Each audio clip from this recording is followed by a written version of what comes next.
সুপ্রিয় শিক্ষার্থীরা, সকলকে স্বাগত জানাচ্ছি স্নাতকোত্তর দ্বিতীয় পর্ব অনলাইন ক্লাসে পদার্থবিজ্ঞান বিভাগ সরকারি এডওয়ার্ড কলেজের পক্ষ থেকে।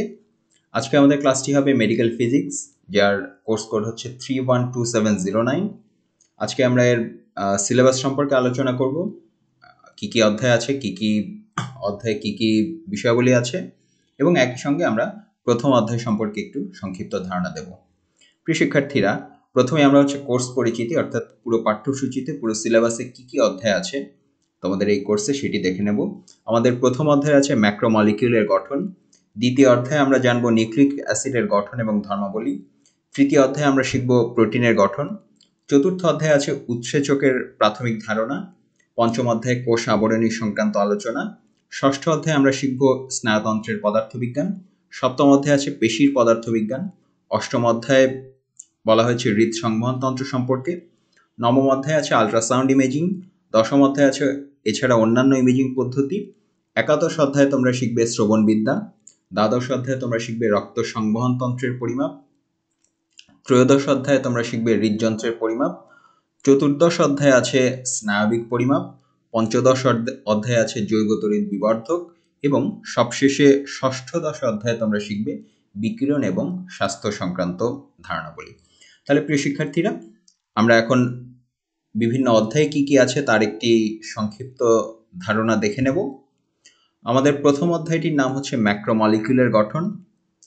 তোমরা এখানে একটি ম্যাক্রোমলিকিউলের ছবি দেখতে পাচ্ছ। ম্যাক্রো শব্দের অর্থ হচ্ছে বড়, অর্থাৎ ম্যাক্রোমলিকিউল আসলে অনেক বড় একটি অণু। এখানে আমরা যা যা শিখব এই অধ্যায়ে সেগুলো হচ্ছে আণবিক এবং পারমাণবিক বল সম্পর্কে আমরা জানবো। এগুলি আমরা এর আগের বিভিন্ন শ্রেণীতে ইতিমধ্যে পড়ে এসেছি, নতুন কিছু নয়। আমরা এই আণবিক এবং পারমাণবিক বলগুলি কিভাবে ম্যাক্রোমলিকিউলের গঠনকে ধরে রাখে সেটি সম্পর্কে জানব। আমরা ম্যাক্রোমলিকিউলের আচরণ সম্পর্কে জানব।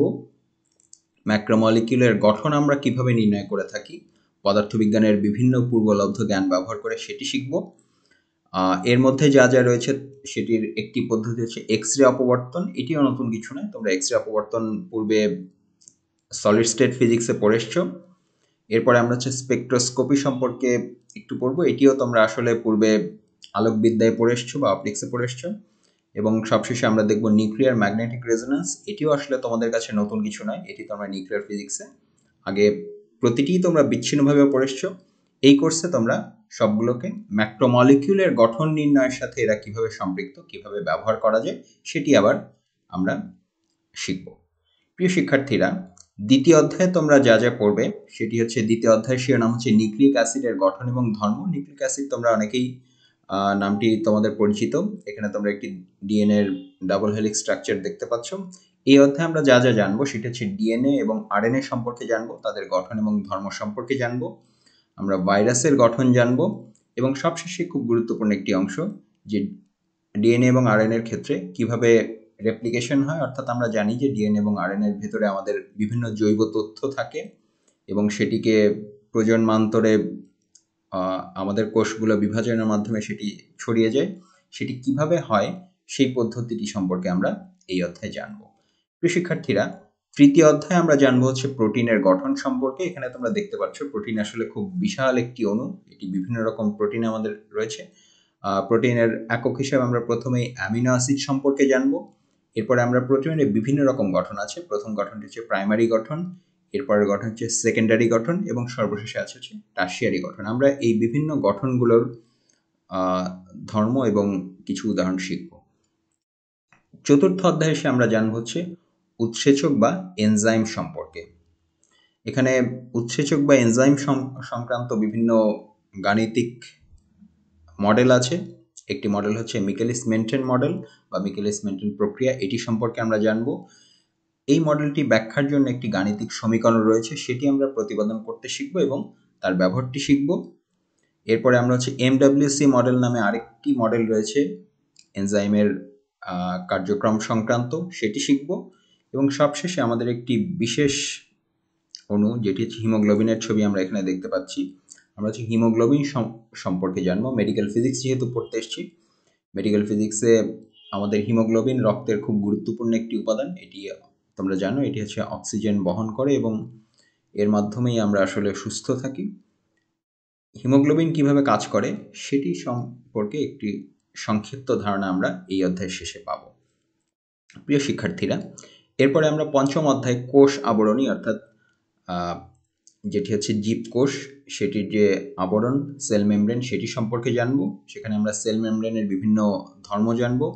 এখানে ডিফিউশন নামে একটি ঘটনা ঘটে থাকে সেটি শিখব। আমরা দেখব যে কোষ আবরণীতে অর্থাৎ সেল মেমব্রেনে কিছু রাসায়নিক পাম্প থাকে যারা কোষের ভেতরে এবং বাইরের বিভিন্ন রাসায়নিক পদার্থের আদান প্রদানকে নিয়ন্ত্রণ করে। আমরা দেখব যে এখানে আমরা আসলে একটি জৈব কোষ আবরণী অর্থাৎ সেল মেমব্রেনের মডেল দেখতে পাচ্ছি। এই দুই পাশের মধ্যে একটি বিভব পার্থক্য বিদ্যমান থাকে যাকে আমরা বলি হচ্ছে মেমব্রেন বিভব বা মেমব্রেন পটেনশিয়াল। এটি সম্পর্কে আমরা জানব এবং এই মেমব্রেনকে পদার্থবিজ্ঞানের ভাষায় কিভাবে বিজ্ঞানীরা মডেল হিসেবে উপস্থাপন করেছেন সেটি শিখব। এটি আসলে খুবই মজার একটি ধারণা। এরপরে তো আমরা আসলে দেখবে যে আমরা জৈব যেসব মডেলগুলো করব সেগুলো আসলে পুরোপুরি পদার্থবিজ্ঞানের এক একটি সার্কিট। প্রিয় শিক্ষার্থীরা, ষষ্ঠ অধ্যায়ে এসে আমরা স্নায়ুতন্ত্রের পদার্থবিজ্ঞান সম্পর্কে জানব।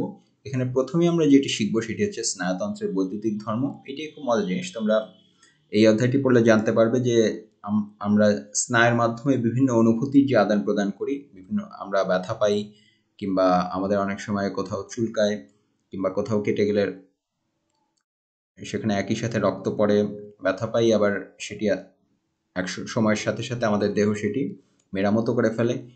এই প্রতিটি ঘটনাই ঘটে থাকে হচ্ছে স্নায়ুতন্ত্রের মাধ্যমে। এখন স্নায়ুতন্ত্রের যে সিগন্যালগুলো যায় সেগুলো আবার প্রতিটি একেবারেই আমরা পদার্থবিজ্ঞান ল্যাবে যে বিভিন্ন ইলেকট্রিক সিগন্যালের আদান প্রদান করে থাকি, ইলেকট্রিক সিগন্যাল আমরা বানিয়ে থাকি।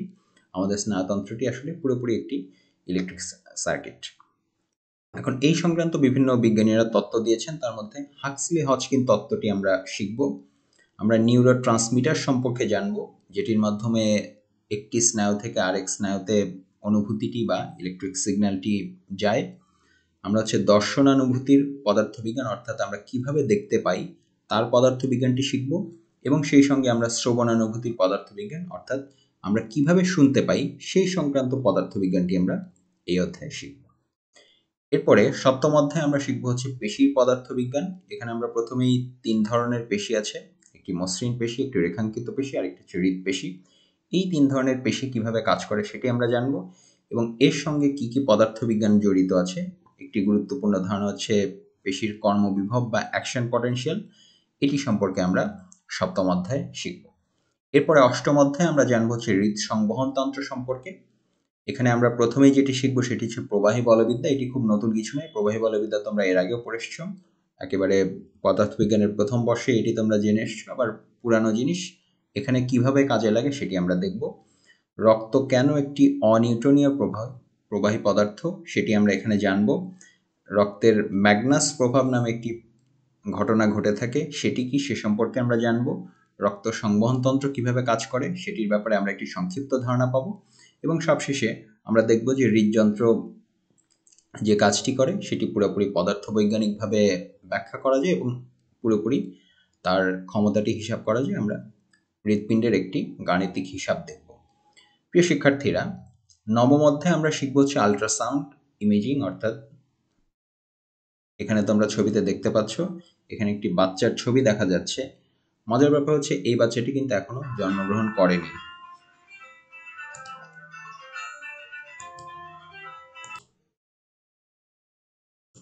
সুপ্রিয় শিক্ষার্থীরা, এখানে তোমরা যেই ছবিটি দেখতে পাচ্ছিলে সেটি হচ্ছে যেই শিশুটি একটি অনাগত শিশু, সে এখনো জন্মলাভ করেনি কিন্তু মাতৃগর্ভে থাকা অবস্থাতেই তার ছবি আমরা দেখতে পাচ্ছি আধুনিক বিজ্ঞানের কল্যাণে এবং যেই প্রযুক্তির মাধ্যমে এটি করা হয়েছে তার নাম হচ্ছে আল্ট্রাসাউন্ড।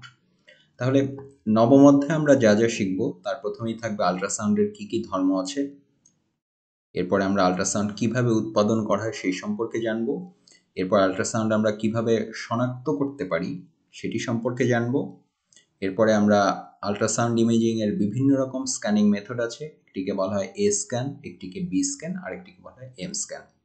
এই পার্থক্যগুলো সম্পর্কে আমরা জানব এবং সবশেষে সবচেয়ে গুরুত্বপূর্ণ যেটি আল্ট্রাসাউন্ডকে কিভাবে চিকিৎসা ক্ষেত্রে অর্থাৎ মেডিকেল ফিল্ডে কিভাবে ব্যবহার করা হয় সেটি সম্পর্কে আমরা এই অধ্যায়ে শিখব।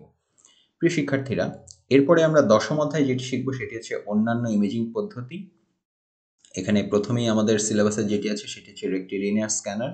এরপরে আমরা গামা ক্যামেরা সম্পর্কে জানবো। এখানে তোমরা ছবিতে দেখতে পাচ্ছ যে এখানে যেই ছবিটি আকৃতি দেখে তোমরা বুঝতে পারছো যে এটি আসলে একটি মানুষের মাথা, এই যে মানুষের মাথার আকৃতি, এবং এখানে এই যে বিভিন্ন রঙের আমরা বিভিন্ন অংশ দেখতে পাচ্ছি, এটি আসলে একটি গামা ক্যামেরায় তোলা ছবি।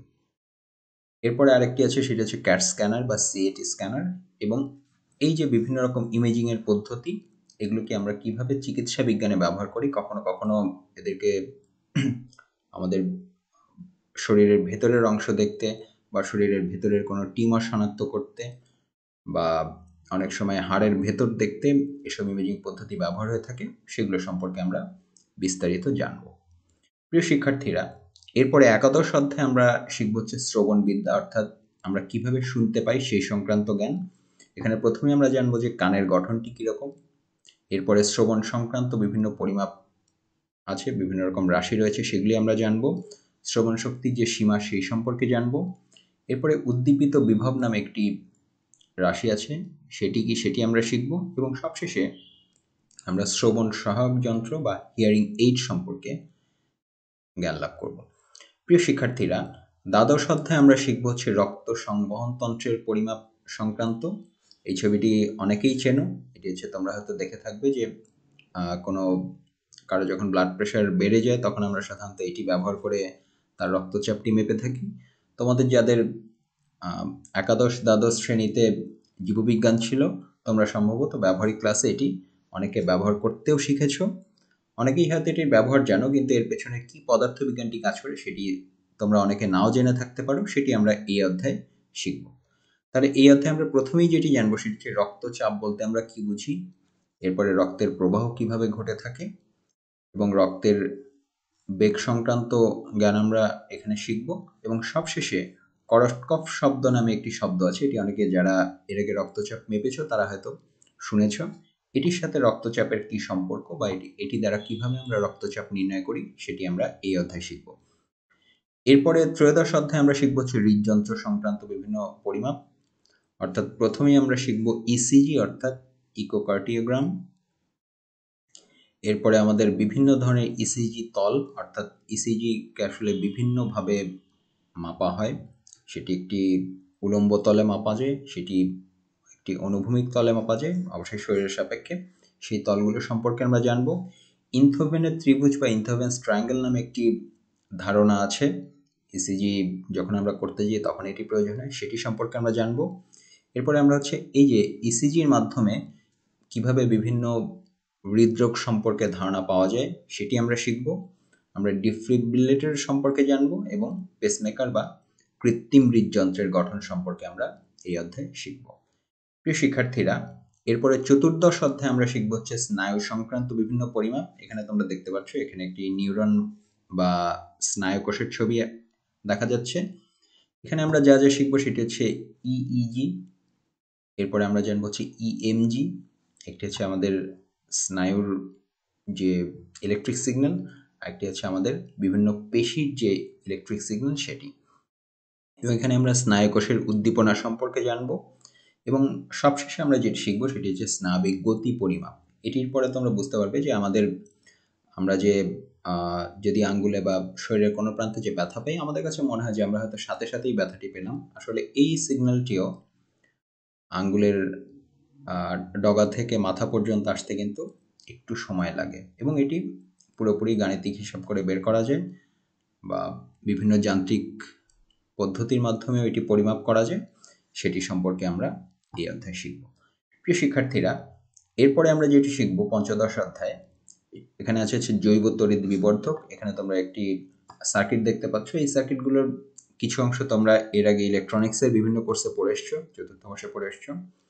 এখানে আমরা প্রথমেই যেটি শিখবো সেটি ইনস্ট্রুমেন্টেশন অ্যাম্পলিফায়ার নামে একটি বিশেষ বিবর্ধক।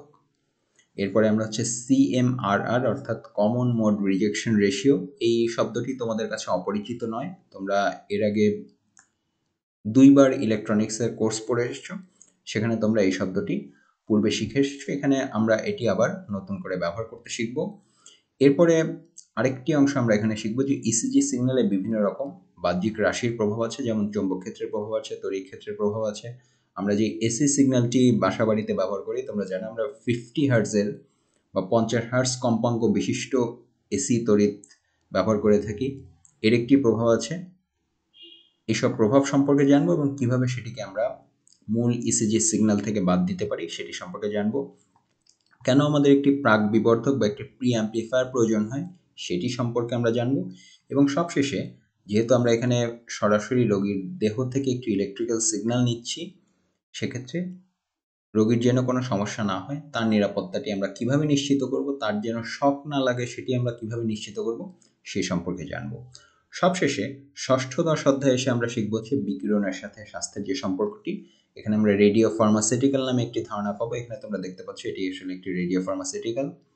এরপরে এর মাধ্যমে বিভিন্ন ধরনের রেডিও থেরাপি আছে, সেটি শরীরের ভেতর থেকে দেওয়া যেতে পারে, শরীরের বাইরে থেকেও দেওয়া হয়, এগুলি সম্পর্কে আমরা জানবো। এই বিকিরণের ক্ষেত্রে আশেপাশে যারা থাকেন বা রোগীর অন্যান্য অঙ্গকে কিভাবে সুরক্ষা দেওয়া হয় বিকিরণ থেকে বা রেডিয়েশন থেকে সেটি আমরা জানব। এবং সবশেষে আমরা বিকিরণ কিভাবে মাপতে হয় সেই পরিমাপ সংক্রান্ত বিভিন্ন রাশি এবং পদ্ধতি সেটি আমরা এই অধ্যায়ে শিখব। তাহলে প্রিয় শিক্ষার্থীরা, তোমরা অধ্যায়সমূহের সারসংক্ষেপ জানলে। এখন আমরা হচ্ছে প্রথম অধ্যায় অর্থাৎ ম্যাক্রোমলিকিউলের গঠন সংক্রান্ত অধ্যায়ে আমরা কি কি শিখব সেটি একটু দেখে নেব। ম্যাক্রোমলিকিউল আসলে এক ধরনের পলিমার। পলিমার কি জিনিস তোমরা জানো? পলিথিন আমরা সবসময় ব্যবহার করি। এটি হচ্ছে একটি বিশাল আকৃতির অণু। ম্যাক্রোমলিকিউল বিভিন্ন রকম হয়ে থাকে। পরিচিত ম্যাক্রোমলিকিউলগুলোর মধ্যে মূলত আমরা 4 রকমের ম্যাক্রোমলিকিউল নিয়ে এখানে কথা বলি। একটি হচ্ছে প্রোটিন, একটি হচ্ছে নিউক্লিক অ্যাসিড, পলিস্যাকারাইড এবং সবশেষটি হচ্ছে লিপিড। এখন এই প্রোটিন এবং নিউক্লিক অ্যাসিড নিয়ে আমরা পরবর্তী 2 অধ্যায়ে শিখব। আর লিপিড খুব গুরুত্বপূর্ণ একটি জিনিস, যেটি আমাদের হচ্ছে সেল মেমব্রেন বা কোষের যে প্রাচীর, তার মূল গঠনটি হচ্ছে আসলে একটি লিপিডের বাইলেয়ার। সে কারণে এর প্রত্যেকটি আমাদের মেডিকেল ফিজিক্সের ক্ষেত্রে খুব গুরুত্বপূর্ণ। শরীরবৃত্তীয় বিভিন্ন কার্যকলাপে ম্যাক্রোমলিকিউলের যেহেতু প্রভাব আছে, সে কারণে আমরা ম্যাক্রোমলিকিউল সম্পর্কে বিস্তারিত জানব। এরপরে ম্যাক্রোমলিকিউলের গঠনের ভেতরে যা যা আছে, আণবিক এবং পারমাণবিক বল, এগুলো তোমরা প্রতিটি জানো।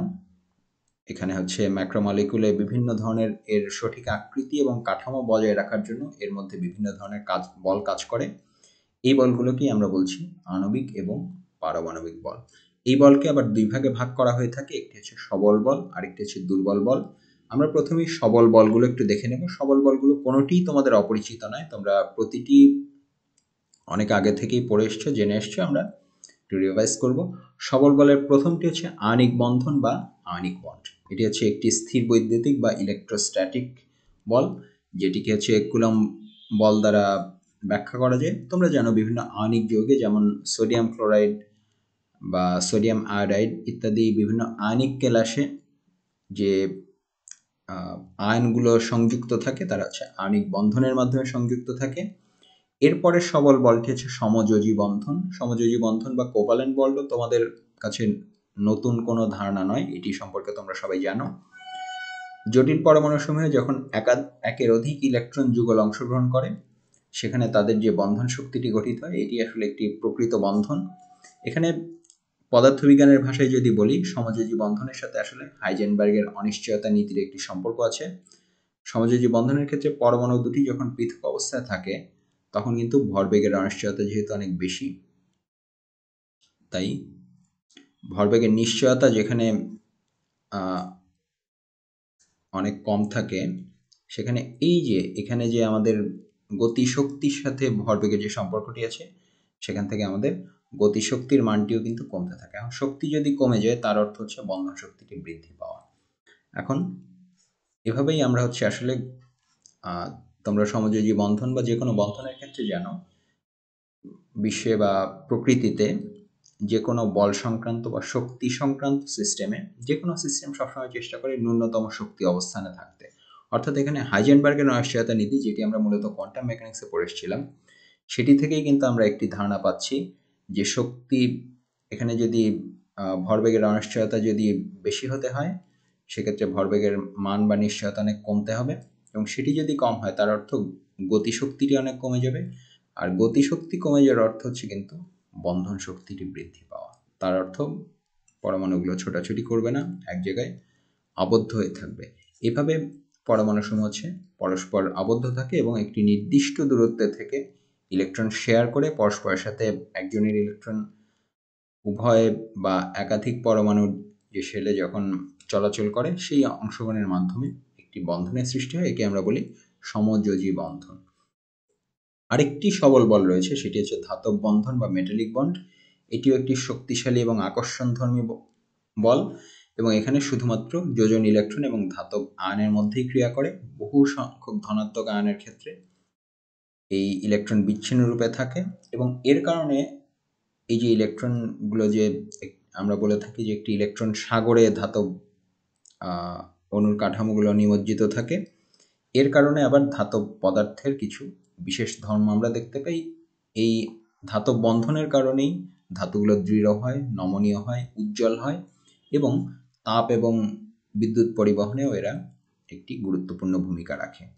তাহলে প্রিয় শিক্ষার্থীরা, তোমরা ৩ প্রকারের সবল বল অর্থাৎ আণবিক বন্ধন, সমযোজী বন্ধন এবং ধাতব বন্ধন, এগুলো তোমরা ইতোমধ্যে জানতে, তোমরা আবার একটু জানলে। এরপরে তোমরা দেখবে হচ্ছে দুর্বল বলসমূহ। এগুলো নতুন কিছু নয়। প্রথমটি হচ্ছে ডাইপোল ইন্টারেকশন। তোমরা ডাইপোলের ব্যাপারে জানো, এটি তোমরা ইলেকট্রিসিটি এবং ম্যাগনেটিজম কোর্সে পড়ে এসছো, যে কোথাও যদি ধনাত্মক চার্জের কেন্দ্র এবং ঋণাত্মক চার্জের কেন্দ্র যদি একই না হয়ে থাকে একাধিক অণু বা পরমাণু সমূহের ভেতরে, এখানে কিন্তু তাদের মধ্যে চার্জ কিন্তু নিউট্রাল, তাদের মধ্যে কিন্তু কোনো অতিরিক্ত চার্জ নেই, অর্থাৎ এখানে কিন্তু কোনো আয়ন গঠিত হয়নি। কিন্তু এদের মধ্যে ধনাত্মক এবং ঋণাত্মক চার্জ যখন একটু স্থায়ীভাবে বিকৃত হয়ে থাকে বা কোনো একদিকে হেলে থাকে, তখন দেখা যায় এই দ্বিপোলের কারণে এখানে একটি বৈদ্যুতিক ক্ষেত্রের উদ্ভব হয় এবং আয়নিক বন্ধনের ক্ষেত্রে যেরকম দুটি আয়নের মধ্যে আকর্ষণ ঘটে, এখানে আয়নের বদলে এই যে উৎপন্ন যে দ্বিপোল বা ডাইপোল, এদের মধ্যে একটি আকর্ষণ বা স্থির বৈদ্যুতিক মিথস্ক্রিয়া ঘটে থাকে। তার ফলে দেখা যায় যে আণবিক গঠন কিভাবে হয় সেটি এই দুর্বল বলটি দ্বারা অনেক সময় নির্ণয়িত হয়ে থাকে। দুর্বল বলের আরেকটি উদাহরণ আছে ডাইপোলের সাথে আবিষ্ট ডাইপোল বা ইন্ডিউস ডাইপোলের মিথস্ক্রিয়া। এখানে আবিষ্ট ডাইপোল হচ্ছে অস্থায়ীভাবে কোনো একটি স্থায়ী ডাইপোল মোমেন্ট বিশিষ্ট অণুর প্রভাবে যখন একটি ডাইপোল অস্থায়ীভাবে গঠিত হয়, তাকে আমরা বলি হচ্ছে আবিষ্ট ডাইপোল। আবিষ্ট ডাইপোলের সাথে আবার একটি স্থায়ী ডাইপোলের আকর্ষণ ঘটতে পারে। সেই মিথস্ক্রিয়ার বিভব শক্তিকে আমরা ডিবাই সমীকরণ দ্বারা নির্ণয় করতে পারি। ডিবাই সমীকরণ তোমরা সলিড স্টেট ফিজিক্সে পড়ে এসছো। আর সবশেষে আরেকটি দুর্বল বল, যেটি আমাদের এই ম্যাক্রোমলিকুলার গঠনে খুবই গুরুত্বপূর্ণ, সেটি হচ্ছে আবিষ্ট দ্বিপোলের সাথে আবিষ্ট দ্বিপোলে বা ইন্ডিউস ডাইপোলের সাথে ইন্ডিউস ডাইপোলের যে মিথস্ক্রিয়া। এখানে যেহেতু আমরা প্রথমেই বলে নিয়েছি যে ম্যাক্রোমলিকুল হচ্ছে অনেক বড় একটি অণু যার মধ্যে অনেকগুলি অংশ আছে, সে কারণে এই যে নিরপেক্ষ এবং নন পোলার অণুসমূহের মধ্যে অনেক সময় এই আবিষ্ট ডাইপোল সংক্রান্ত ঘটনাটি ঘটে থাকে বা একেবারেই নিষ্ক্রিয় কোনো অণুর ক্ষেত্রেও এটি হয়ে থাকে। এর ফলে একটি সংশক্তি বা কোহেসিভ ফোর্স উৎপন্ন হয়ে থাকে। এর ফলে নন পোলার এবং একদম নিরপেক্ষ, যেখানে হচ্ছে চার্জের বন্টন একদম প্রতিসম, সেখানেও প্রতিবেশী পরমাণুসমূহকে আবিষ্ট করে থাকে এবং সাময়িক সময়ের জন্য খুব দুর্বল একটি বল দ্বারা তাদের আকর্ষণ করে থাকে। এছাড়াও আমাদের হচ্ছে হাইড্রোজেন বন্ধন বা লন্ডন বল, এরকম কিছু বল ক্রিয়াশীল রয়েছে। বিশেষ করে হাইড্রোজেন বলকে আমরা খুবই গুরুত্বপূর্ণ হিসেবে নেই ম্যাক্রোমলিকুলের আচরণ বর্ণনা করতে। এখন প্রিয় শিক্ষার্থীরা, আমরা এবার হচ্ছে ম্যাক্রোমলিকুলের কিছু আচরণ শিখব। ম্যাক্রোমলিকুল কিভাবে আচরণ করে, তার ধর্ম কি, সেটি জানব। এখানে প্রথমটি হচ্ছে ম্যাক্রোমলিকুল হচ্ছে একটি শাখাবিহীন পলিমার। এদেরকে একটি স্ট্রিং আকারে উপস্থাপন করা যায়, অর্থাৎ এদেরকে একটি ধারার মতো উপস্থাপন করা যায়।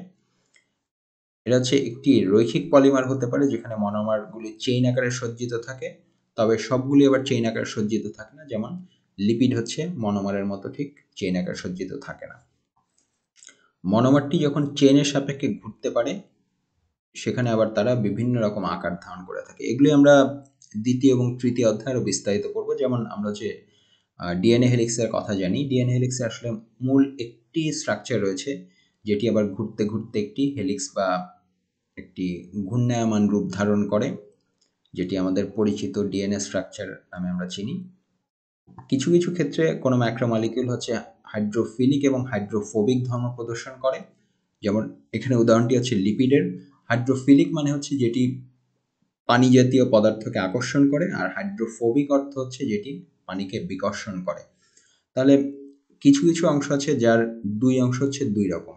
এই কাছাকাছি জিনিসটি তোমরা আরেকটি অণুর ক্ষেত্রে হয়তো দেখে থাকতে পারো, যে কোনো কোনো ক্ষেত্রে সাবান জাতীয় পদার্থে অনেক সময় এরকম দুইটি অংশ থাকে, যার একটি অংশ হাইড্রোফিলিক, আরেকটি অংশ হচ্ছে হাইড্রোফোবিক, এবং এই দুই রকম অংশ আছে বলেই কিন্তু সাবানের সাহায্যে আমরা তেল জাতীয় ময়লা পরিষ্কার করতে পারি। দেখা যায় যে ময়লার যে অংশটি তেল জাতীয় বা তেল হতে উৎপন্ন, সেটা হচ্ছে হাইড্রোফোবিক অংশের সাথে আটকে যায়, আবার হাইড্রোফিলিক অংশটি পানির অণুর সাথে আটকে যায়, ফলাফলে আমরা যখন পানি দিয়ে ধুয়ে ফেলি, সাবানের অণুর সাথে সাথে আমাদের ময়লাটিও চলে যায়। এই একই ধর্মটি আমরা অণুর যে কাঠামো, অর্থাৎ অণুর যে বহিস্তর, দুঃখিত অণু নয়, আমাদের জৈব কোষের যে বহিস্তর, অর্থাৎ আমাদের যে সেল মেমব্রেন, সেটি যেহেতু একটি লিপিডের বাইলেয়ার দ্বারা গঠিত, সেক্ষেত্রেও আমরা এই ধরনের ধর্মটি আমরা দেখব। প্রিয় শিক্ষার্থীরা, ম্যাক্রোমলিকিউল আরেকটি কাজ করে, সেটা হচ্ছে যেমন নিউক্লিক অ্যাসিড জাতীয়, নিউক্লিক অ্যাসিড আমরা জানি দুই রকম, একটি হচ্ছে ডিঅক্সি রাইবোনিউক্লিক অ্যাসিড বা ডিএনএ, আরেকটি হচ্ছে রাইবোনিউক্লিক অ্যাসিড বা আরএনএ। এদের মাধ্যমে আবার বংশানুক্রমিক ধারা বজায় রাখার জন্য বিভিন্ন তথ্য সংরক্ষণ করে, সেই তথ্যটি রেপ্লিকেট করে, সেই তথ্যটি আবার ট্রান্সলেট করে, ট্রান্সক্রিপ্ট করে, অর্থাৎ তথ্যটি তারা প্রজন্মান্তরে একজনের একটি কোষ থেকে আরেকটি কোষে তারা পাস করে। ম্যাক্রোমলিকিউলের উপর আলোর আপতনের ফলে তা বিক্ষিপ্ত হয়ে থাকে। এভাবে ম্যাক্রোমলিকিউলের ওজন, আকার এবং কাঠামো নির্ণয় করা হয়। এখানে আলো মানে যে একেবারে দৃশ্যমান আলোই হতে হবে ঠিক তা নয়। আমরা অনেক সময় আলট্রাভায়োলেট কিংবা অবলোহিত আলো বা ইনফ্রারেড আলো দ্বারাও এটি মাপতে পারি, অনেক সময় এক্স রে দ্বারাও হতে পারে। এভাবে আমাদের যে আলোর যে বর্ণালী, অর্থাৎ ইলেকট্রোম্যাগনেটিক যে স্পেকট্রাম, তার বিভিন্ন অংশ দ্বারা আমরা ম্যাক্রোমলিকিউলের গঠনকে নির্ণয় করে থাকি। অপেক্ষাকৃত বড় আকারে যে ম্যাক্রোমলিকিউল, সেখানে আমরা কেবলই এই যে দ্বিপোল বা ডাইপোল ইন্টারাকশনের কথা পড়ে এসেছি। এখানে অনেকগুলো দ্বিপোল থাকে এবং সামগ্রিকভাবে অনেক সময় এদের একটি ডাইপোল মোমেন্ট পাওয়া যেতে পারে। সেই ডাইপোল মোমেন্ট থেকে আমরা ম্যাক্রোমলিকিউলের ধর্ম নির্ণয় করি। এবং সবশেষ যেটি আছে, এদের বিভিন্ন ধরনের গঠনের আচরণকে মন্টি কার্লো সিমুলেশন, এটি তোমরা চতুর্থ বর্ষে যখন প্রোগ্রামিং সংক্রান্ত একটি কোর্স পড়ে এসেছো, সেই সিলেবাসে তোমরা মন্টি কার্লো সিমুলেশন সম্পর্কে জেনে এসেছো। র্যান্ডম ওয়াক পদ্ধতি নামে আরেকটি পদ্ধতি আছে, এটি আসলে স্ট্যাটিস্টিক্যাল মেকানিক্সের সাথে সম্পৃক্ত। এটিও তোমাদের কাছে নতুন কিছু নয়, এটি তোমরা পূর্বে পড়ে আসছো। এগুলো ব্যবহার করেও আমরা ম্যাক্রোমলিকিউলের বিভিন্ন আচরণকে ব্যাখ্যা করতে পারি। তাহলে প্রিয় শিক্ষার্থীরা, এবার আসা যাক যে এক্স রে ব্যবহার করে আমরা কিভাবে ম্যাক্রোমলিকিউলের গঠন নির্ণয় করি। পদার্থবিজ্ঞানী ম্যাক্স ভন লাউ প্রথমে এই প্রস্তাবটি করেছিলেন যে এক্স রে দ্বারা কোনো একটি কেলাস বা ক্রিস্টালের অণুসমূহের দ্বারা ক্রিস্টালের অপবর্তন বা ডিফ্র্যাকশন করা যায়। এক্ষেত্রে অণুটির ক্ষেত্রে এই যে গোলীয় আকৃতির গৌণ তরঙ্গ বা ওয়েভফ্রন্ট সৃষ্টি হয়, ফলে অণুটি হচ্ছে একটি গৌণ তরঙ্গের উৎস হিসেবে ক্রিয়া করে। এক্ষেত্রে অণুর যদি একাধিক অণু থেকে থাকে, সেখানে অনেকগুলো গৌণ তরঙ্গ সৃষ্টি হবে এবং তারা পরস্পর একজনের সাথে একজন অপবর্তন যে কাঠামো বা অপবর্তন প্যাটার্ন, সেটি সৃষ্টি করে থাকে। এখানে এই মূলত ক্যালাসের ভিতরে যে অণুসময়ের নিয়মিত একটি বিন্যাস থাকে, সেটি অনেক সময় একটি অপবর্তন চিরের মতন কাজ করে। এখানে আমরা হচ্ছে এক্স রে ধর্ম ব্যবহার করার জন্য যদি ইউনিট সেল কল্পনা করি, এগুলো তোমরা সলিড স্টেট ফিজিক্সে, চতুর্থ বর্ষের সলিড স্টেট ফিজিক্সে শিখে এসছো যে এবিসি তিনটি ভেক্টর দ্বারা আমরা একটি ইউনিট সেলের তিনটি বাহুকে নির্দেশ করে থাকি। এবং মিলার সূচক নামে একটি ধারণা তোমরা ইতিপূর্বে পড়ে এসছো, যেটি দ্বারা আবার এই মিলার ইন্ডেক্স দ্বারা আমরা একটি তল নির্ণয় করি, যাকে আমরা HKL হিসেবে প্রকাশ করি। তাহলে এখানে যদি এটি যদি আমাদের একটি একক কোষ হয়ে থাকে, এটি যদি A, B এবং C তিনটি বাহু হয়ে থাকে, এবং এখানে যদি আমাদের একটি মিলার তল পেয়ে থাকি, এখানে যদি এখন একটি একাধিক সমান্তরাল এক্স রশ্মি আপতিত হয়, তারা দেখা যাবে এটি যদি একটি একক কেলাস হয়ে থাকে, দেখা যাবে এখানে একটি পরমাণু আছে, এখানে আরেকটি পরমাণু আছে, এখানে আরেকটি পরমাণু আছে। এভাবে কেলাসের বিভিন্ন অংশে কিছু পরমাণু আছে। এই পরমাণুতে যখন এক্স রেটি আপতিত হবে এবং আঘাত পাওয়ার পরে আবার প্রতিফলিত হবে বা প্রতিসরিত হবে, সেখান থেকে আবার একটি গৌণ তরঙ্গ উৎপন্ন হতে পারে এবং তাদের মধ্যে অপবর্তনের সৃষ্টি হতে পারে। সেটি কিভাবে হতে পারে আমরা একটি ছবির মাধ্যমে দেখে নেব।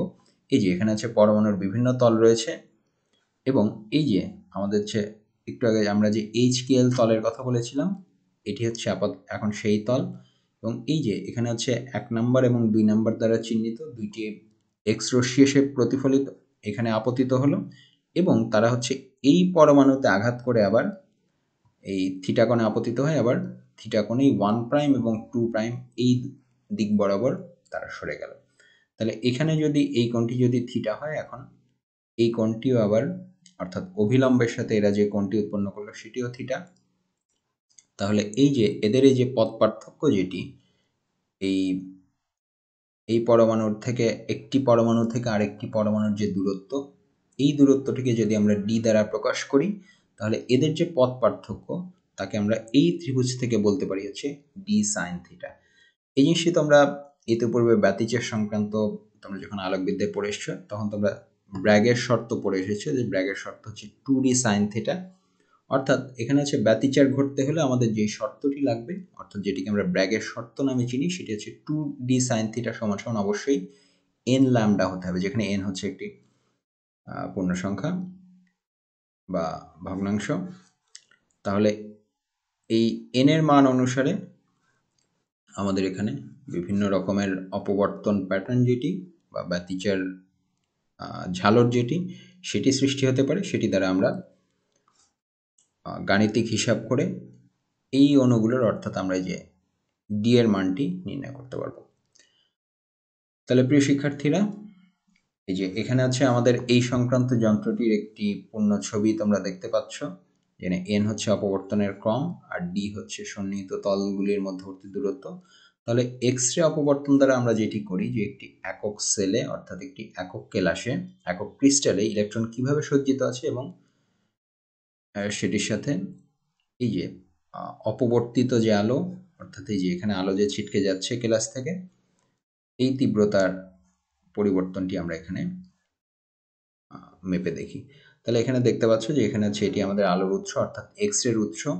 এখানে একটি কলিমেটর আছে। কলিমেটর হচ্ছে যে কাজটি করে, এখান থেকে এক্স রে বিভিন্ন দিকে উৎপন্ন হতে পারে। কলিমেটর হচ্ছে তাকে ঠিক একটি সুনির্দিষ্ট দিকে পরিচালিত করে, অর্থাৎ আমরা একটি সুনির্দিষ্ট এক্স রে রশ্মির একদিকগামী একটি রশ্মি পাই, সেটি আবার কেলাসে এসে বিভিন্ন দিকে ছিটকে যায় এবং এই বরাবর এই কেলাসটিকে কেন্দ্রে রেখে এই বরাবর অনেকগুলো নিরূপক বা আমরা হচ্ছে যেটিকে বলে ডিটেক্টর, এখানে অনেকগুলো ডিটেক্টর সাজানো আছে।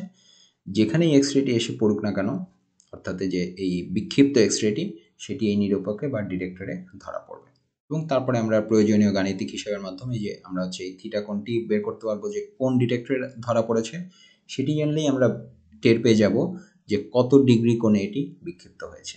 আর যেহেতু আমরা একটি জানা এক্স রশ্মি ব্যবহার করছি, তার অর্থ হচ্ছে এক্স রের তরঙ্গ দৈর্ঘ্যটি কত অর্থাৎ ল্যামডা কত সেটি কিন্তু আমরা ইতিমধ্যে জানি। তাহলে বাকি সবগুলো রাশি যখন আমরা জানি তখন আমরা আসলে বাকি হিসাবটুকুও করে ফেলতে পারবো। প্রিয় শিক্ষার্থীরা, এরপরে ম্যাক্রোমলিকুলার গঠন নির্ণয়ের আরেকটি পদ্ধতি যেটি আছে সেটি হচ্ছে আলোক শোষণ পদ্ধতি। এখানে কোনো পদার্থের মধ্য দিয়ে আলোর শোষণ আবার আরও কিছু রাশির উপরে নির্ভর করে, যেমন এর ঘনত্ব এবং পুরুত্ব। এখন যদি তুমি আই নট তীব্রতার এক বর্ণী আলো একটি রো ঘনত্ব বিশিষ্ট এবং ডিএক্স পুরুত্ব বিশিষ্ট কোনো শোষকের উপর আপতিত হওয়ার পরে নির্গত আলো যদি ডিআই পরিমাণে কম হয় অর্থাৎ আই হয়, তার অর্থ যতটুকু কমে গেল সেটুকু নিশ্চয়ই ওই তলটি দ্বারা বা যেখানে আপতিত হয়েছে সেটি দ্বারা শোষিত হয়েছে। অর্থাৎ এখানে আমরা ছবির মাধ্যমে দেখতে পাচ্ছি যে এটি হচ্ছে রো ঘনত্ব বিশিষ্ট একটি পদার্থ, যার প্রতি একক ঘনত্ব হচ্ছে এন সংখ্যক অণু আছে, যার প্রস্থচ্ছেদ অর্থাৎ যার পুরুত্ব হচ্ছে ডিএক্স পরিমাণ, অর্থাৎ এই যে এই পুরুত্বটি হচ্ছে ডিএক্স। এখানে আপতিত যে আলোর তীব্রতা সেটি হচ্ছে আই নট এবং এই তলটি পার হওয়ার পরে আমার যতটুকু তীব্রতা বাকি রয়েছে সেটি হচ্ছে আই, অর্থাৎ আই নট মাইনাস ডিআই, অর্থাৎ ডিআই পরিমাণ আলো হচ্ছে এই তলটি দ্বারা এই পুরুত্বে শোষিত হয়েছে।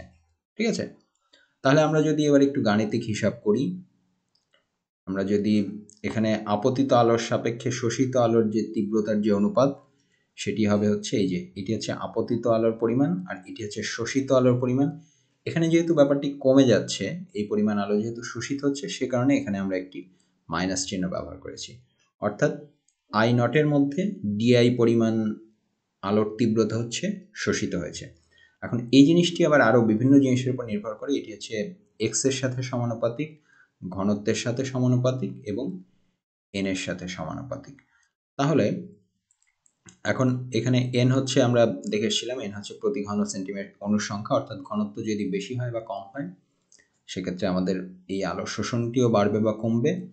আমার মাধ্যমের ঘনত্ব যদি কম বেশি হয় তাহলেও এটি বাড়বে বা কমবে, এবং আমার পুরুত্বটি যদি বেশি বা কম হয় সেক্ষেত্রেও আমার শোষণের পরিমাণটি পরিবর্তিত হবে।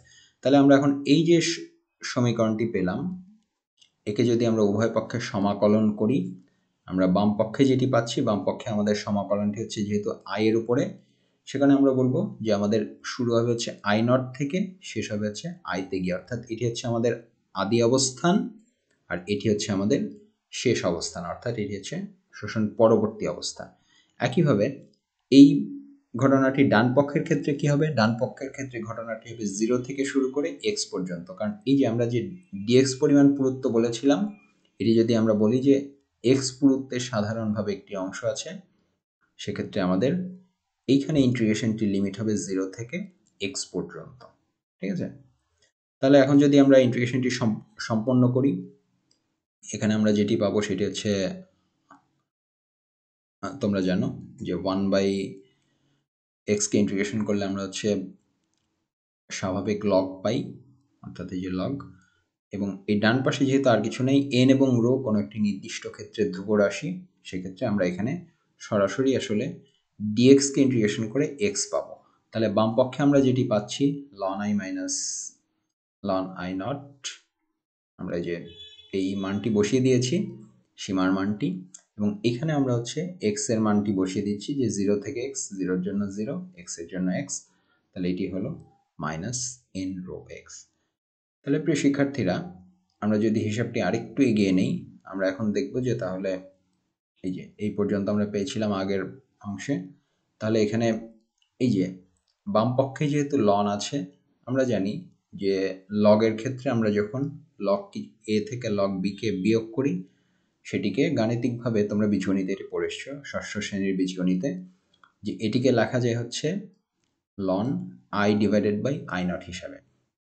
এখন আমাদের বাম পক্ষে যেহেতু একটি লগের জটিলতা আছে, একে এই লগের জটিলতা থেকে মুক্ত করতে চাইলে আমাদের যেটি করতে হবে যে লগের যে বিপরীত ফাংশন অর্থাৎ ই টু দি পাওয়ার এক্স, সেটিকে আমাদের নিতে হবে উভয় পক্ষে। তাহলে এই পক্ষে বাম পক্ষে যখন আমরা ই টু দি পাওয়ার লন কিছু একটা নেব, ই এবং লন যেহেতু বিপরীত ফাংশন, এরা একজন আরেকজনকে নাকচ করে দিলে বাম পক্ষে আমরা শুধুমাত্র আই বাই আই নট পাচ্ছি, আর ডান পক্ষে যেহেতু আর কিছুই ছিল না, এখানে আবার e to the power minus n rho x এটি রয়ে যাবে। তাহলে আমরা যদি এবার আই নটকে ডান পাশে নিয়ে যাই, আমরা যেটি পাবো সেটা হচ্ছে আই সমান সমান I not E to the power minus n rho x. এই সমীকরণটি তোমাদের যদি পরিচিত লেগে থাকে, তোমাদের একটু মনে করে দেখতে পারো, তোমরা নিউক্লিয়ার ফিজিক্সে একটি সমীকরণ পড়ে এসেছিলে, সেটি কিন্তু এখানে আমাদের আই এর বদলে সেখানে এন এবং এন নট ছিল, চেহারা কিন্তু হুবহু একই রকম, অর্থাৎ এটি আসলে একটি সূচকীয় ক্ষয় সমীকরণ। তাহলে প্রিয় শিক্ষার্থীরা, এই যে সমীকরণটি পেলে, এই সূত্রটির নাম হচ্ছে দুজন বিজ্ঞানীর নামানুসারে এটি হচ্ছে বিয়ার-ল্যাম্বার্ট শোষণের সূত্র বা বিয়ার-ল্যাম্বার্ট অ্যাবজর্পশন ল ফর রেডিয়েশন। এখন এটি খেয়াল করতে হবে যে এটি শুধুমাত্র এক বর্ণীয় আলোর জন্য প্রযোজ্য, অর্থাৎ তোমাদের যদি যে কোনো একটি বর্ণ থাকে যে শুধু লাল বর্ণের আলো আছে বা শুধু হলুদ বর্ণের আলো আছে, শুধুমাত্র একটি তরঙ্গ দৈর্ঘ্য বা একটি কম্পাঙ্ক বিশিষ্ট আলোর জন্য এটি প্রযোজ্য। যদি বস্তুর উপরে একাধিক তরঙ্গ দৈর্ঘ্যের আলো আপতিত হয় বা সাদা আলো আপতিত হয় যার মধ্যে 7টি রং রয়েছে, সেক্ষেত্রে কিন্তু বিভিন্ন তরঙ্গ দৈর্ঘ্যের জন্য আমাদের হিসাবটি বিভিন্ন রকম হবে, এবং সেখানে আমরা সরাসরি বিয়ার-ল্যাম্বার্টের শোষণের সূত্রটি ব্যবহার করতে পারি না। তবে যদি আমরা নিশ্চিত করতে পারি যে আমরা একবর্ণী আলো ব্যবহার করছি, সেখানে বিয়ার-ল্যাম্বার্টের এই সূত্রটি ব্যবহার করে আমাদের কতটুকু আলো শোষিত হবে সেটি আমরা গাণিতিকভাবে হিসাব করতে পারি। তাহলে প্রিয় শিক্ষার্থীরা, এরপরে আমরা যেটি শিখবো সেটি হচ্ছে এনএমআর। এটিও তোমাদের নতুন কিছু না, এটি তোমরা নিউক্লিয়ার ফিজিক্স এবং কোয়ান্টাম মেকানিক্সে পড়ে এসছো, যে কোনো পরমাণু যে নিউক্লিয়ার স্পিনের কারণে নিউক্লিয়াস কর্তৃক শোষণের জন্য যেই বর্ণালীর সৃষ্টি হয় তাকে বলা হচ্ছে নিউক্লিয়ার ম্যাগনেটিক রেজোন্যান্স বা এনএমআর। এটির এটির দ্বারা বিভিন্ন ধরনের রাসায়নিক যৌগের এখানে একটি বিশেষ বৈশিষ্ট্য আছে যে গতিময় কাঠামো অর্থাৎ ডায়নামিক স্ট্রাকচার ব্যাখ্যা করা যায়, যেটি অন্য অনেক ইমেজিং টেকনিক দ্বারা করা যায় না, এবং গতিশীল কোনো অণুর ক্ষেত্রেও এটি কাজ করে থাকে। এবং এটির আরেকটি সুবিধা আছে যে এটি হচ্ছে একটি ক্ষতিবিহীন পদ্ধতি। তুমি রেডিয়েশন বা অন্যান্য পদ্ধতি যখন ব্যবহার করবে বা এক্স রে যখন ব্যবহার করবে, সেটি আমাদের শরীরের জন্য, আমাদের যে শরীরে বিভিন্ন কোষ আছে সেই কোষের জন্য খুবই ক্ষতিকর। তোমরা হয়তো দেখে থাকবে এই কিছুদিন আগে গতকাল আমাদের একজন খুব বিখ্যাত সঙ্গীত শিল্পী এন্ড্রু কিশোর মারা গেছেন। তোমরা তার সুস্থ অবস্থার চেহারাটির সাথে তার অসুস্থ অবস্থার চেহারাটি একটু মিলিয়ে দেখো। ক্যান্সার আক্রান্ত একটি মানুষ এরকম একটি ভগ্ন চেহারায় পতিত হন, কিন্তু মূলত রেডিয়েশনের ধাক্কা সামলাতে। তাকে হচ্ছে এক্স রে সহ বিভিন্ন ধরনের রেডিয়েশন দ্বারা চিকিৎসা করা হয়। প্রথম ধাক্কা আমরা যেটি দেখি সাধারণত ক্যান্সার রোগীদের চুল পড়ে যায়, সেটি হচ্ছে রেডিয়েশনের প্রভাবে।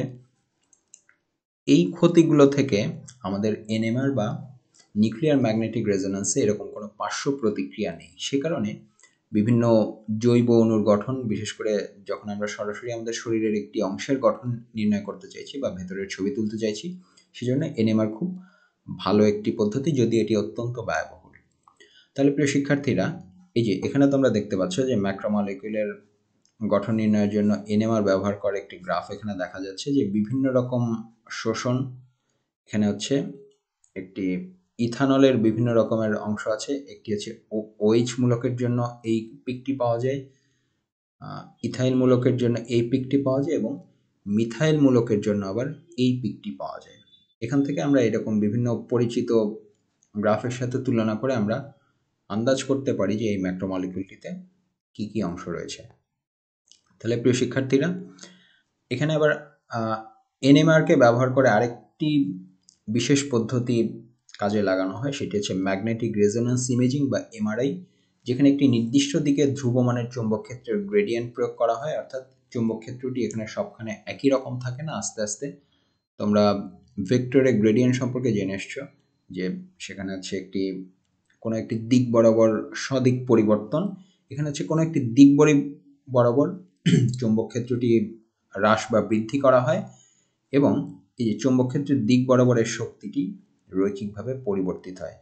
ফলাফলে এই চৌম্বক ক্ষেত্রের মধ্যবর্তী যে অণুগুলো থাকে, অবশ্যই এই ক্ষেত্রে এরা জৈব অণু বা ম্যাক্রোমলিকিউল, এদের আবার গ্রেডিয়েন্ট প্রয়োগের কারণে এদের যে নিউক্লিয়ার স্পিনগুলো সেটি বিভিন্ন অংশে অনুনাদ সৃষ্টি করে, এবং এভাবে এই অক্ষটিকে বিভিন্নভাবে যদি আমরা ঘুরিয়ে বিভিন্নভাবে অবস্থান পরিবর্তিত করে পরিমাপ করি, সেক্ষেত্রে বিভিন্ন অংশ থেকে আমরা বিভিন্ন রকমের সিগন্যাল পাই। এই সিগন্যাল থেকে অবশ্যই এটি আবার পরবর্তীতে কম্পিউটারের মাধ্যমে বিশ্লেষণ করতে হয়। সেই বিশ্লেষণের মাধ্যমে আমরা সামগ্রিকভাবে একটি ত্রিমাত্রিক ছবি পেতে পারি। এটির নাম হচ্ছে এমআরআই বা ম্যাগনেটিক রেজোন্যান্স ইমেজিং। তাহলে প্রিয় শিক্ষার্থীরা, এটিরও সুবিধা যেটি, যে এমআরআই এর কোনো ক্ষতিকর দিক নেই, এবং আরেকটি সুবিধা হচ্ছে রক্ত এবং প্রবাহী পদার্থের, অর্থাৎ যে কোনো গতিশীল ক্ষেত্রে বা ডাইনামিক কেসে এটি ব্যবহৃত করা যায়। এবং এই যে মাথার খুলি কিংবা স্পাইনাল কর্ড, এইসব ক্ষেত্রে সিটির চাইতে এমআরআই ব্যবহার শ্রেয়, কারণ হাড়ে সিটি হচ্ছে একটি বাধার সম্মুখীন হয়। আবার বিভিন্ন কোষেরও আলাদাভাবে যখন আমরা নির্ণয় করতে চাই, সেটা ক্যান্সার কোষ হতে পারে বা বিশেষ ধরনের কোষ হতে পারে বা আক্রান্ত কোষ হতে পারে, সেক্ষেত্রে কোনো কোনো ক্ষেত্রে কন্ট্রাস্ট এজেন্ট, যেটি বাইরে থেকে আসলে কোনো একটি রাসায়নিক পদার্থ বা কোনো একটি চৌম্বক পদার্থ ঢুকিয়ে দেওয়া হয়, সেটির দ্বারা কিডনি বা লিভার বা মগজের মতো যে নরম অংশগুলো আছে সেগুলোকেও আলাদা করে পর্যবেক্ষণ করা যেতে পারে। এমআরআই দিয়ে তোমরা অনেক সময় হয়তো ছবি দেখে থাকতে পারো, যে এমআরআই দ্বারা আমরা ব্রেনের গঠনকেও দেখতে পাই। এবং আরেকটি যেটি গুরুত্বপূর্ণ জিনিস, যে স্বাভাবিক টিস্যুর সাথে এর তুলনা করার মধ্যে টিউমার, বা তোমরা অনেকেই জানো যে টিউমার কিন্তু অনেক সময় ক্যান্সারের প্রথম ধাপ হতে পারে। টিউমারের যে গতিশীল পরিবর্তন বা ডাইনামিক চেঞ্জ, সেটির দ্বারা এখানে হচ্ছে ক্যান্সার কোষের গঠনের বা ক্যান্সার হওয়ার সম্ভাবনা বা ক্যান্সার কতটুকু ছড়িয়েছে এই সংক্রান্ত নির্ণয় আমরা বাইরে থেকে করতে পারি। হয়তো কারো শরীরের ভেতরে একটি টিউমার হয়েছে বা কারো শরীরের ভেতরে হয়তো একটি ম্যালিগন্যান্ট টিউমার ক্যান্সারের রূপ নিচ্ছে, সেটিকে আমরা বাইরে থেকে শরীরটি না কেটে অর্থাৎ নন ইনভেসিভ পদ্ধতিতে বাইরে থেকেই তার একটি ছবি তুলে ফেলতে পারি। এই কারণে এমআরআই আমাদের খুবই চিকিৎসা বিজ্ঞানে অর্থাৎ মেডিকেল ফিজিক্সের ক্ষেত্রে এমআরআই খুবই সকলের প্রিয় একটি পদ্ধতি, কারণ এর কোনো ক্ষতিকর দিক নেই এবং খুব পরিষ্কার ছবি পাওয়া যায়, কিন্তু এর মুশকিলও আছে, এটি যথেষ্ট ব্যয়বহুলও বটে। তাহলে প্রিয় শিক্ষার্থীরা, আজকে তোমরা প্রথম অধ্যায় অর্থাৎ ম্যাক্রোমলিকুলের গঠন সম্পর্কে অনেক কিছু জানলে। আমরা এখন একটু এই অধ্যায় সময়ের সারসংক্ষেপ জেনেছো প্রথমেই।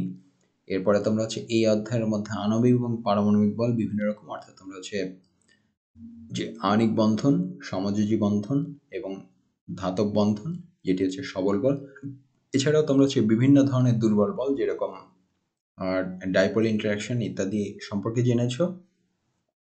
তোমরা ম্যাক্রোমলিকুলের বিভিন্ন ধরনের ধর্ম জেনেছো, যেটি তোমরা পরবর্তী অধ্যায়গুলোতে আরও বিস্তারিত পড়বে। তোমরা ম্যাক্রোমলিকুলের গঠন নির্ণয়ের বিভিন্ন প্রক্রিয়া জেনেছো, যার প্রথমটি ছিল এক্স রে অপবর্তন। এই যে পাশে তোমরা একটি ছবি দেখতে পাচ্ছ, এটি খুব বিজ্ঞানের ইতিহাসে খুব বিখ্যাত একটি ছবি, এটিকে বলা হচ্ছে প্লেট 51।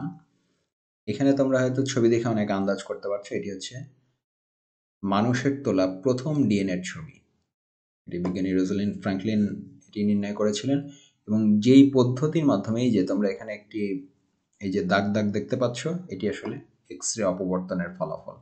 এখানে কিন্তু আমরা এর এই যে ডিএনএতে যে ডাবল হেলিক্স সেটি বুঝতে পারছি, এই যে একটি অংশ, এই হচ্ছে আরেকটি অংশ। এরপরে যে অংশটি তোমরা জেনে এসছো সেটি হচ্ছে আলোক শোষণ বা লাইটের অ্যাবজর্পশন, এবং তোমরা একটি গাণিতিক প্রতিপাদন দেখেছো যেটি হচ্ছে বিয়ার-ল্যাম্বার্ট সমীকরণ। এবং সবশেষে তোমরা নিউক্লিয়ার ম্যাগনেটিক রেজোন্যান্স অর্থাৎ এনএমআর এবং ম্যাগনেটিক রেজোন্যান্স ইমেজিং অর্থাৎ এমআরআই সম্পর্কে জেনেছো। তাহলে প্রিয় শিক্ষার্থীরা, আমাদের আজকের এই ক্লাসটি এ পর্যন্তই। আশা করি তোমরা সকলেই যার যার বাসায় সুস্থ আছো, নিরাপদে আছো এবং তোমাদের পরিবারের সকলকে নিয়ে সুস্থভাবে জীবনযাপন করছো। তাহলে তোমাদের সকলের প্রতি আমার বিনীত অনুরোধ থাকবে, তোমরা এই ক্লাসটি দেখার পরে তোমরা অবশ্যই বাসায় গিয়ে আবার একটু পড়ে নেবে। এবং এই কোর্সটি যখন তোমাদের প্রথম দিকে চালু হয়, তোমাদের প্রথম দু একটি ব্যাচের খুব কষ্ট হয়েছে, কারণ তখন কোনো ভালো বই ছিল না। এবার তোমরা হচ্ছে ডক্টর মোহাম্মদ আবু সায়েম কারাল, ইনি একটি বায়োমেডিক্যাল ফিজিক্স শিরোনামে একটি বই লিখেছেন। আমি সকলকে অনুরোধ জানাবো, এই বইটি খুবই উন্নত মানের বই, এবং আমি তোমাদের এর আগেও এই বইটি সংগ্রহ করতে পরামর্শ দিয়েছি। আবারও বলছি, এটি যেহেতু তোমাদের সিলেবাস অনুসারে লেখা এবং এর লেখক যেহেতু বায়োমেডিক্যাল ফিজিক্সেই উচ্চশিক্ষা লাভ করেছেন, এই বইটি তোমাদের এই কোর্সের জন্য খুবই ভালো হবে। তাহলে প্রিয় শিক্ষার্থীরা, আমাদের আজকের এই ক্লাসটি এই পর্যন্তই। আশা করি এর পরবর্তী ক্লাসে তোমাদের আবার সিলেবাসের দ্বিতীয় অধ্যায় নিয়ে আমরা আলোচনা করব। ততক্ষণ সবাই ভালো থাকো, নিরাপদে থাকো, সুস্থ থাকো।